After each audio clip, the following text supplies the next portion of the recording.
अस्सलामुअलैकुम दोस्तों, की हाल है? ठीक ठाक लो दोस्तों, तुहाडे वास्ते प्रवासी कबूतर लैके हाज़र होया वा।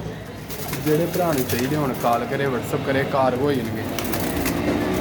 तो जेह्ड़े भरा वीडियो के नए आ यूट्यूब चैनल सब्सक्राइब करन, बैल आई बटन को प्रेस करें ताकि मेरी नई वीडियो का नोटिफिकेशन आपको आसानी से मिल सके। देख लो तुहाडे सामने पट्टिया पट्ठे भी है, वड्डे पीस भी है, ज़्यादा पट्टिया पट्ठे आ भी पट्टी आ। देख लो गोल्डन लाल सरो खानी है, देख हो गया।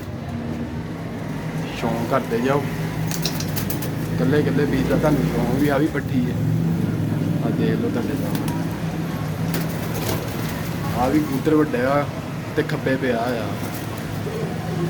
ते जेह्ड़े भरा नूं पसंद होण और राबता करे मिल जाएंगे। नंबर मेरा 0312 25 408 है, यही व्हाट्सअप नंबर है, यही कॉल नंबर। आ बच्चा भी बेची जाए 20 पीस आ टोटल, मुनासिब ही रेट आ, 350 रुपये पर पीस आ। फैसलाबाद लोकेशन आ, कारगोहाल पाकिस्तान। जेह्ड़े भरा नूं चाहिए होण राबता कर लवे मिल जाए।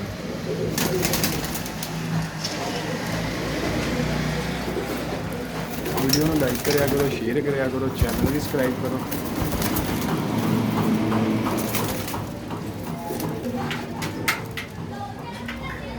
देख लो तुहाडे सामने है माशाअल्लाह, लागे करके तुहानूं अखां दा शौक करा देना पर कुंडे का। आ देख लो तुहाडे सामने है माशाअल्लाह, किसी किस्म का किसी कबूतर च फॉल्ट नहीं है, तो रेट भी बड़ा मुनासिब है।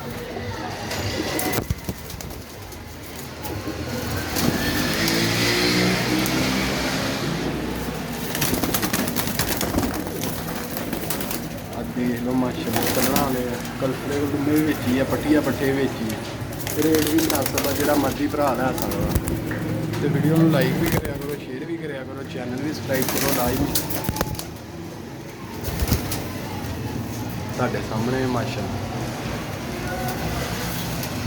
देख लो तुरदे फिरदे चेक कर लो, रेट भी मुनासिब है।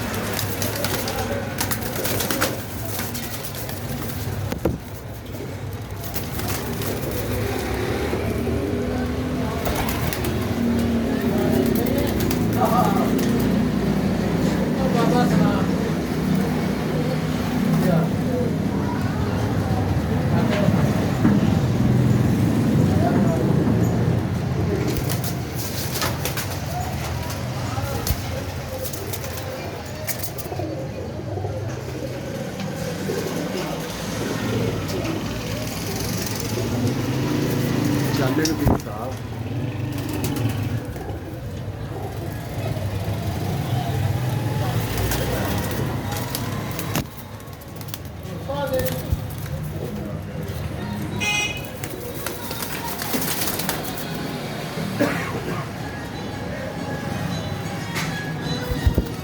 उम्मीद करता कि भरावां नूं शौक कर लिया होना। अल्लाह खैर करे, इंशाअल्लाह फिर तुहाडी खिदमत च दोबारा हाज़र होवां। ओके जी, अल्लाह।